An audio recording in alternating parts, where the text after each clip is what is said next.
This is the Living Vertizontal podcast, brought to you by The Church at Riverstone, a fellowship of the Church of the Nazarene in Madera, California. Our episode today focuses on Matthew 20:17 through 28, which examines Jesus' third prediction of his death and an interaction with James and John's mother.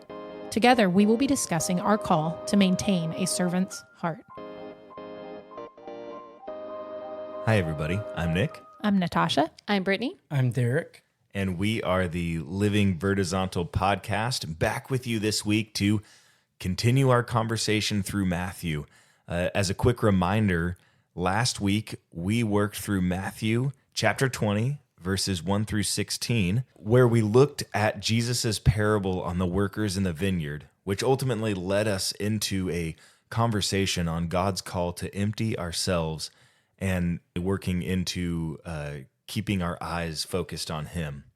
This week we move on to Matthew chapter 20, verses 17 through 28, so just continuing in chapter 20, and we're going to look at Jesus' third prediction of his death and an interaction with James and John's mother.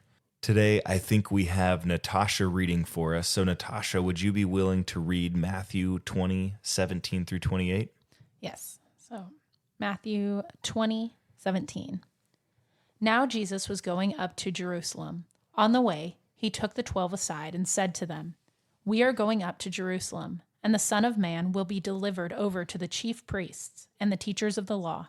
They will condemn him to death, and will hand him over to the Gentiles to be mocked and flogged and crucified. On the third day, he will be raised to life." Then the mother of Zebedee's sons came to Jesus with her sons, and, kneeling down, asked a favor of him. "What is it you want?" he asked. She said, "Grant that one of these two sons of mine may sit at your right and the other at your left in your kingdom." "You don't know what you are asking," Jesus said to them. "Can you drink the cup I am going to drink?" "We can," they answered. Jesus said to them, "You will indeed drink from my cup, but to sit at my right or left is not for me to grant. These places belong to those for whom they have been prepared by my Father." When the 10 heard about this, they were indignant with the two brothers. Jesus called them together and said, "You know that the rulers of the Gentiles lord it over them, and their high officials exercise authority over them. Not so with you. Instead, whoever wants to become great among you must be your servant, and whoever wants to be first must be your slave. Just as the Son of Man did not come to be served, but to serve, and to give his life as a ransom for many." All right. Thank you for that, Natasha. So let's go ahead and just jump in. What are you guys seeing? What are you hearing through this passage? So with the first part, this is the third time that Jesus is talking to them about his death. And what I thought was interesting about this part is he took them aside and he gives them more detail than I think he's given in the other two accounts that he's given. He talks about being mocked and flogged and crucified. And that's just information that I don't think has been shared during the other times. Mm-hmm.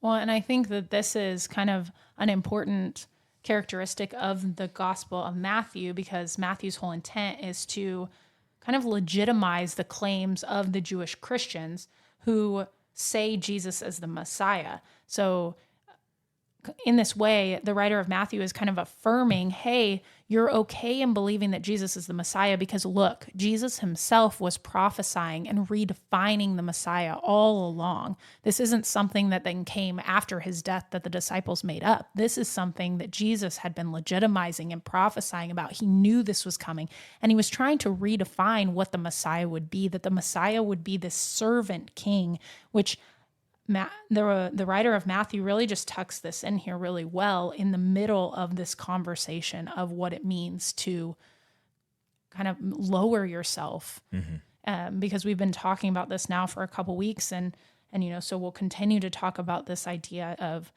bringing ourselves lower. And so I think it just fits perfectly in this piece, in this conversation here where we're at. There's two pieces that I think really stick out to me in this first part of Jesus predicting his death for the third time.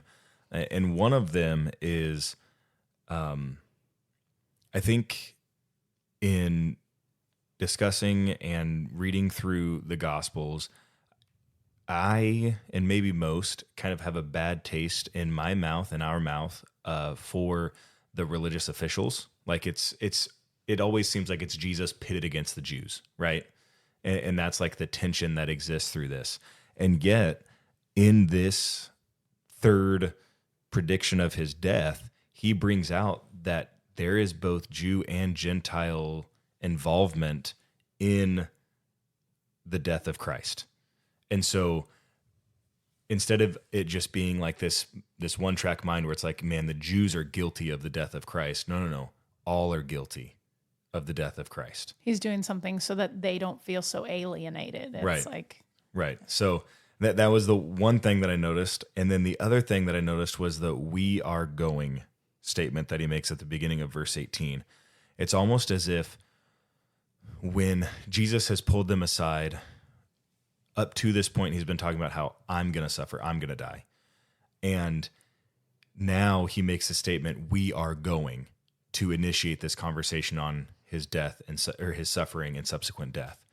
And it's like there is this invitation or identification that this journey that I am on is a journey that we are on. And so there is this communal understanding, communal nature of the suffering and death that Jesus is going to endure and that the disciples will ultimately participate in as well. Well, and last week we talked about this emptying out, and Jesus is laying before them what that looks like, what that's going to look like for him to be emptied out. And as Brittany said, gives a more graphic description of what that emptying out looks like for him, but not just for him, that, that some of them will face too, or have to be willing to face. Yeah. And so even though he puts all of these, specific details into what it looks like for the Messiah to go to the cross, he's laid it out for him. I mean, there's nothing really that seems hidden here. And yet we still enter now into this mother's request.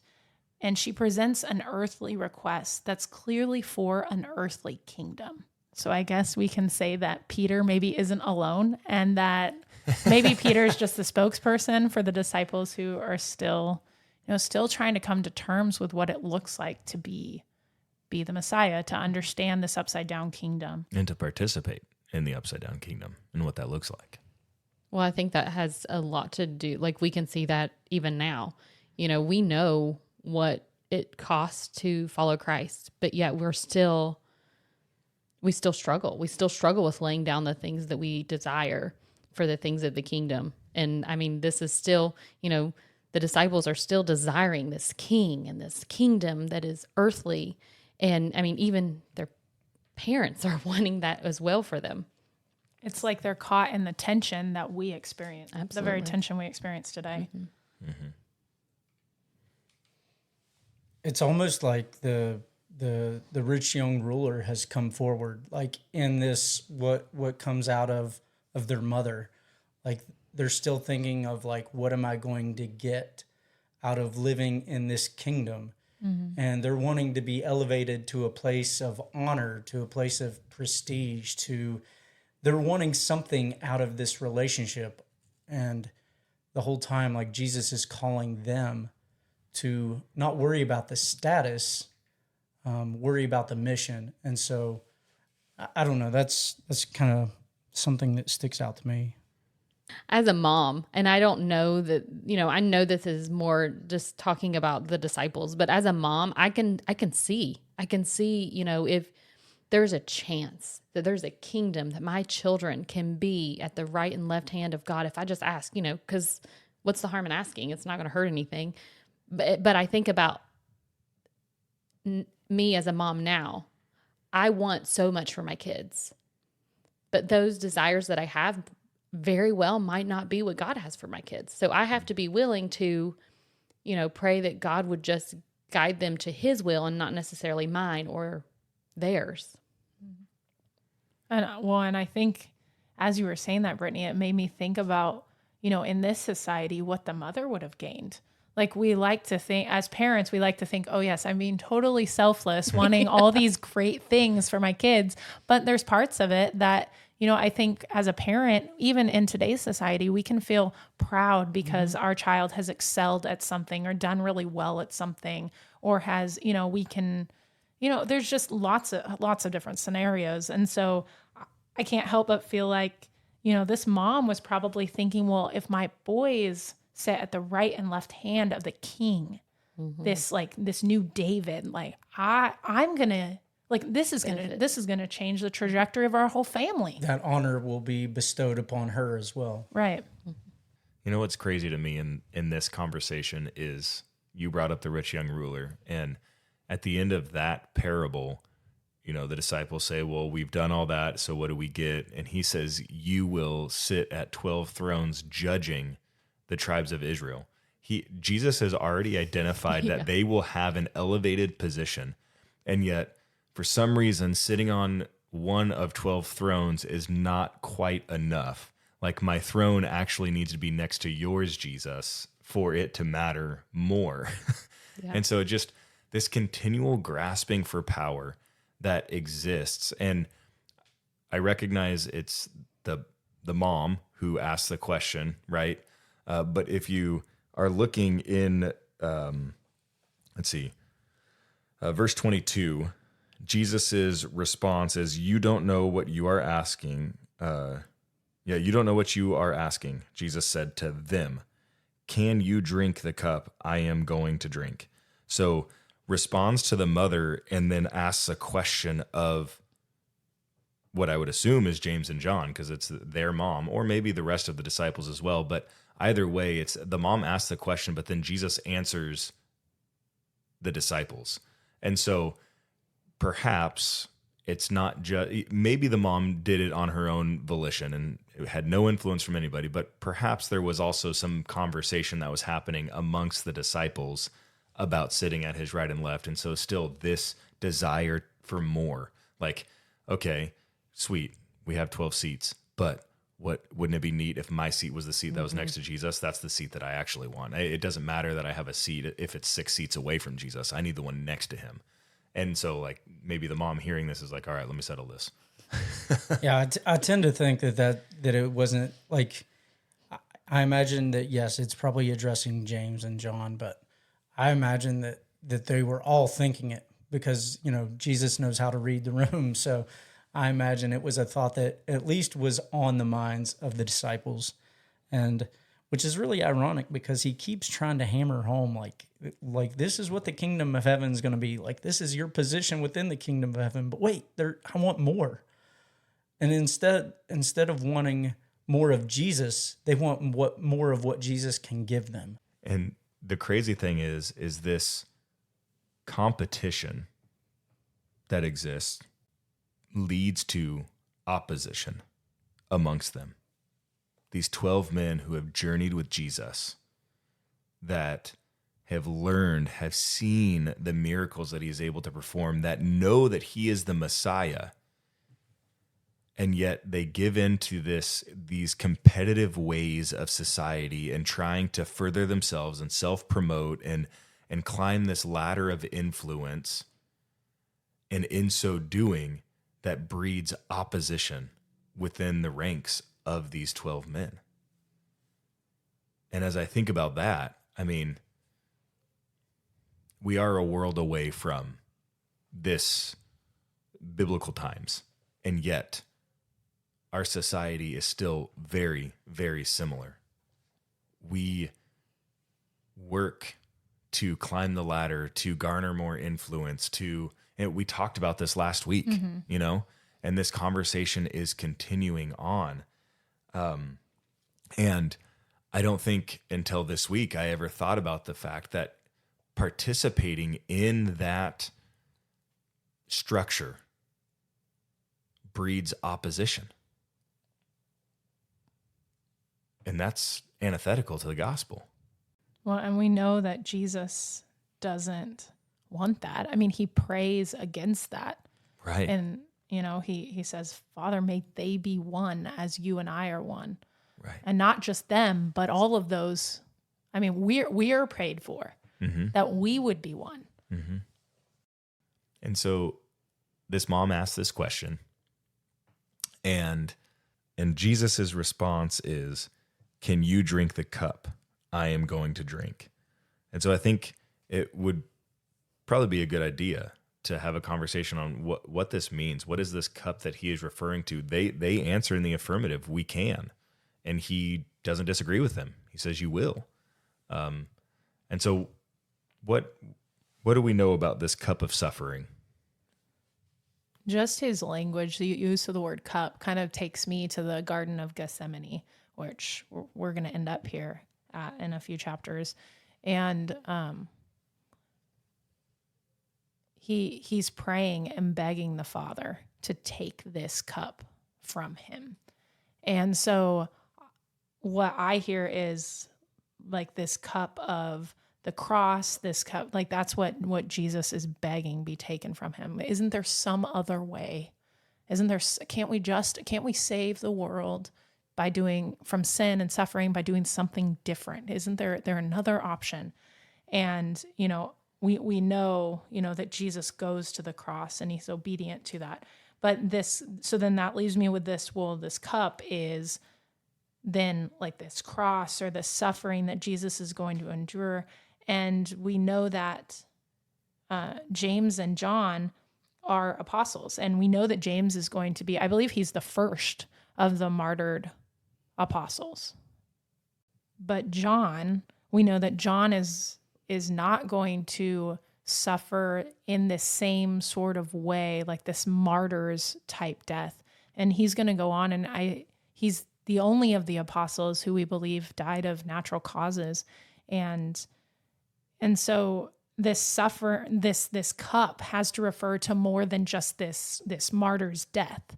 It has to refer to the suffering in general, which I think probably gives a whole new meaning and context to our participation in drinking the cup at the communion table. So when we choose to drink of the cup, we're choosing to engage in and participate in the suffering that will come as a result of our obedience to Christ and our I guess, suffering for the gospel.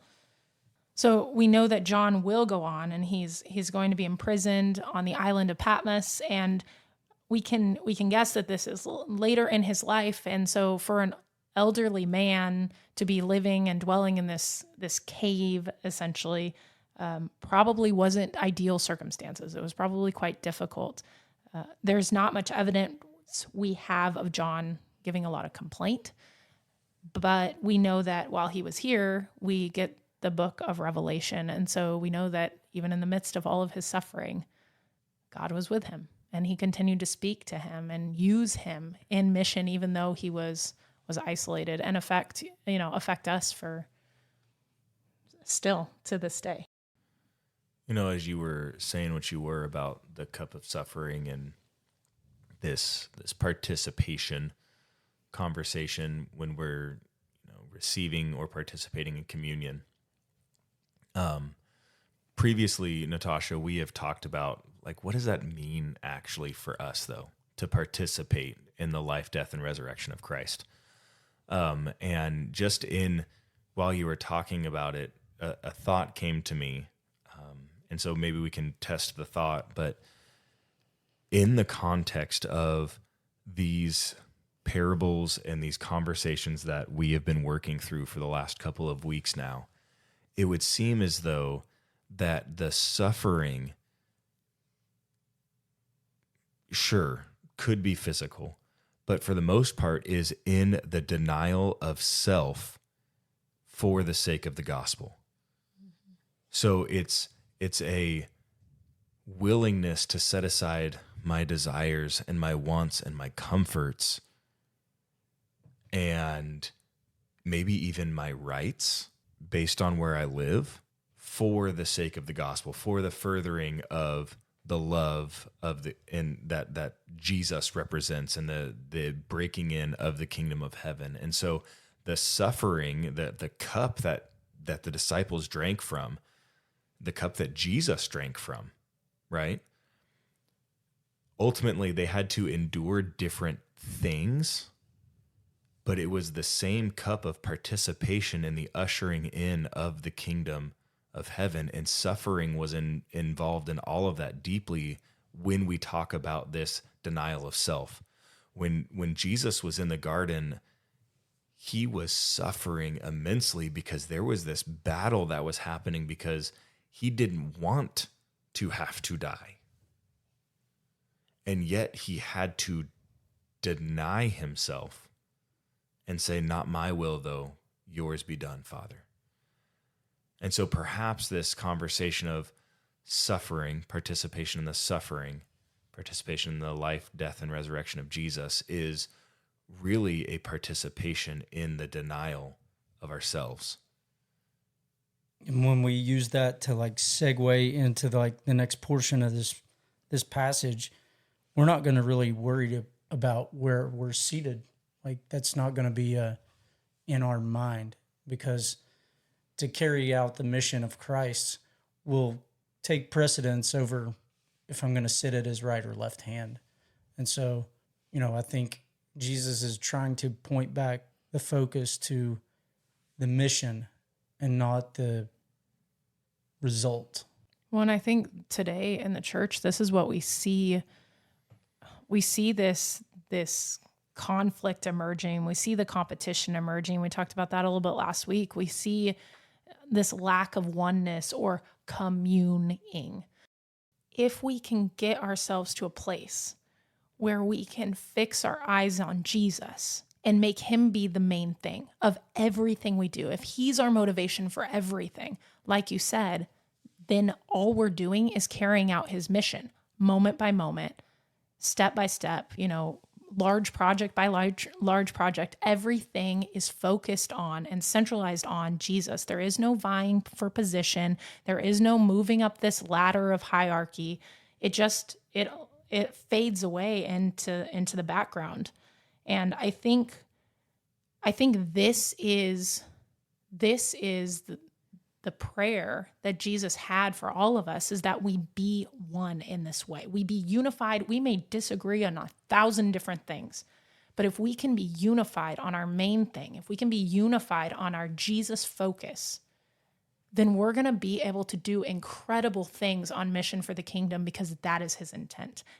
And so I don't know. I think that mission part that you said, Derek, I think that just really, really is the key.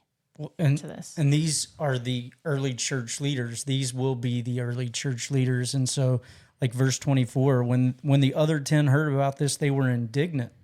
And for me, like when I heard that, I thought back to the parable of the workers in the vineyard.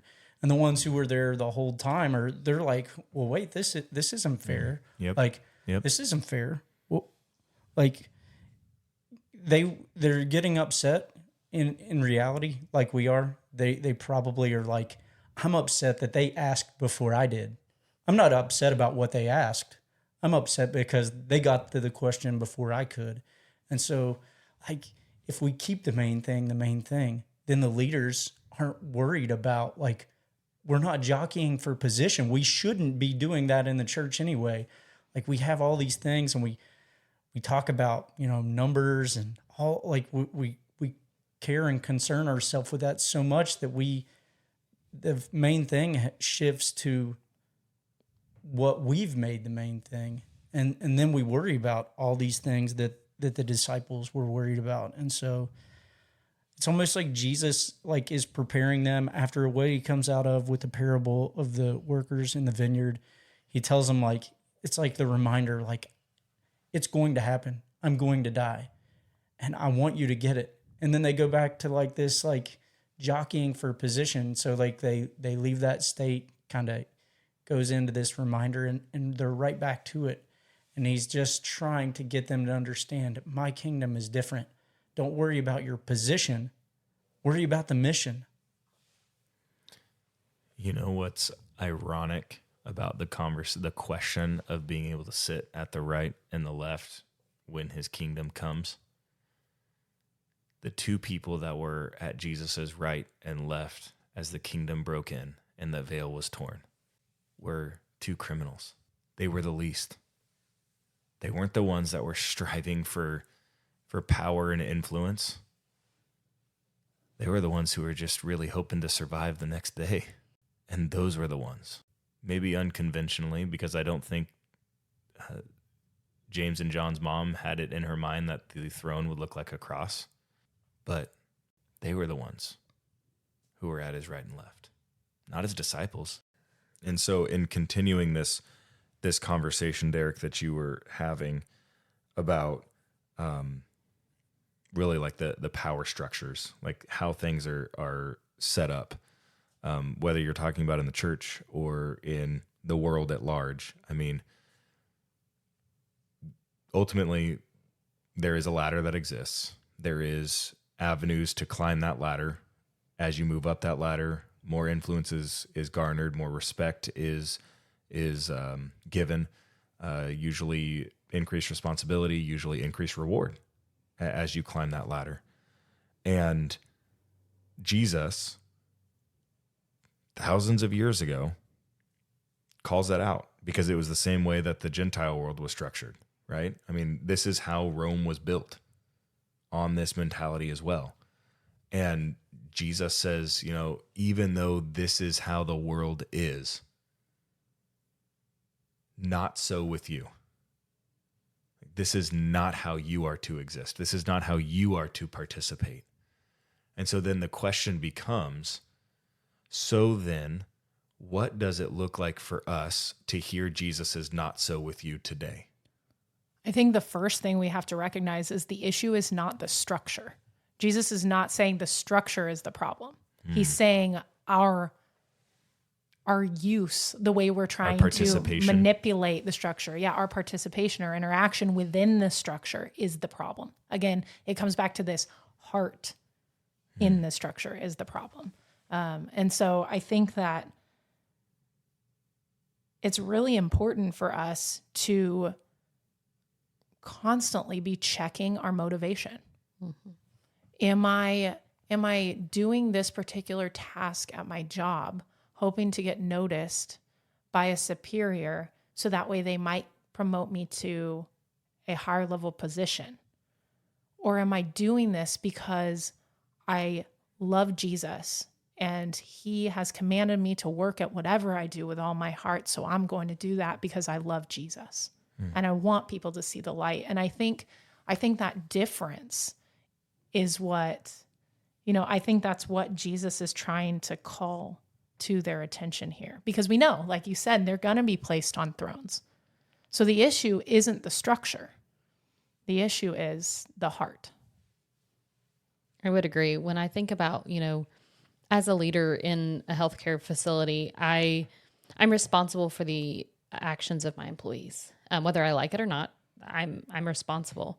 And I can go about correction in multiple ways. I can go through and say, do this or else, you have to do this. There's no other way. You have to do this. And if I'm honest, the past 2 weeks, I've kind of had that, not that I haven't said that, but I've had that heart of, we just have to do things right.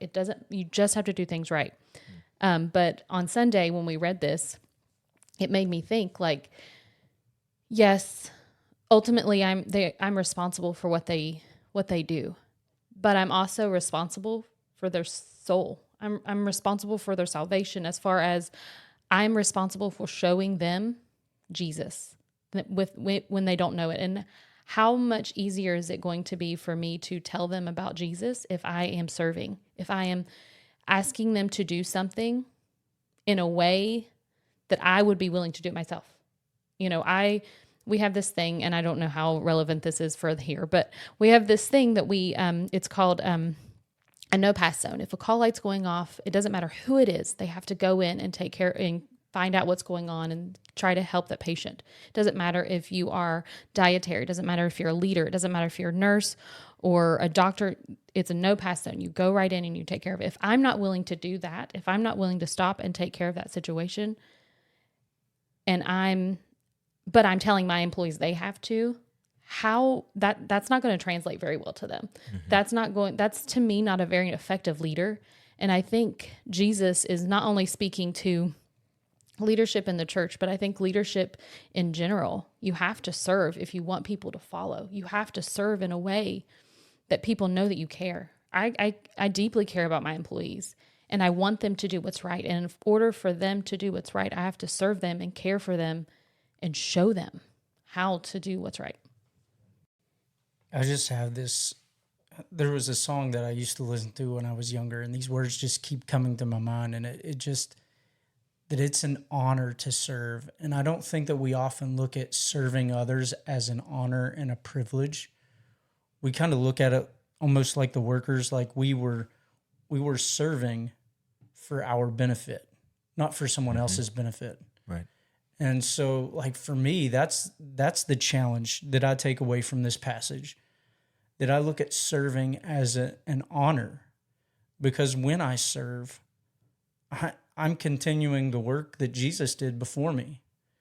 And so, for me, that is the challenge that I see in this, that every day, in whatever way I'm serving someone, that I look at as an honor. It's an extension of our worship to Jesus. If we look at service like worship, then it would probably be far different in our lives. But we look at serving as not an act of worship. We look at as a means to an end. And so, Or a sacrifice. yeah, we're a sacrifice. We look at them as, unfortunately, like culturally, I don't say like we as a general statement, but like in our culture, it's easy to see serving as like a reward system. Like, what am I getting out of this serving? And serving should be an act of worship, because that's what Jesus did. It's like the feet washing. And I think didn't you say something about that last week about washing feet? Like, although that was a call out to pastors, but I mean, well, I may have said pastors, but I think it really could just be called out to everybody. right. I don't see a lot of people walking around washing feet no. unless they're being paid to wash feet. Right. And that's the thing. Like, serving is an act of worship. If Jesus, like the King of Kings, God in flesh, God incarnate, was willing to serve, like, that's the least I can do.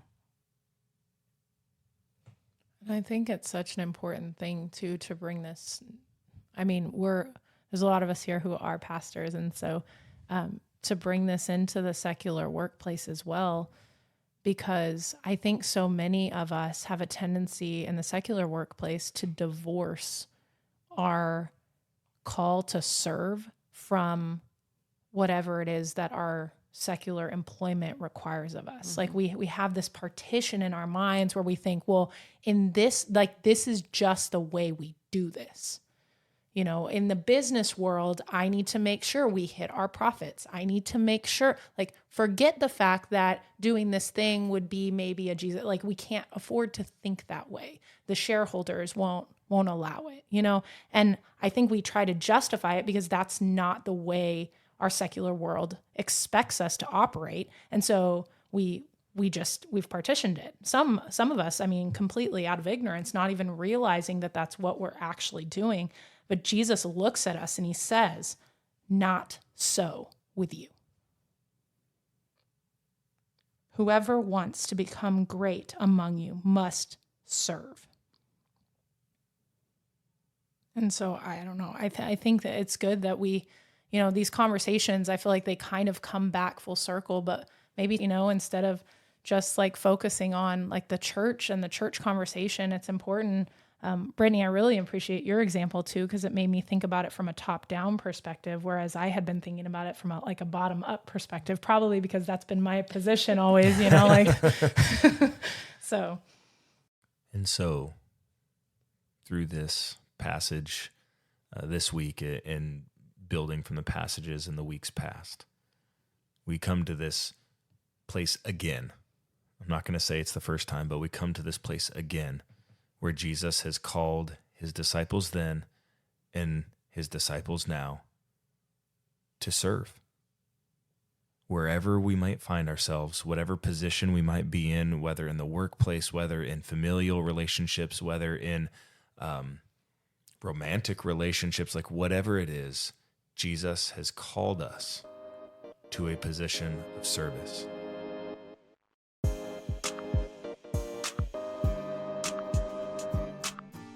Be sure to follow the Living Vertizontal podcast to stay current on all our new releases. To learn more about the Church at Riverstone, visit us at thechurchatriverstone.org.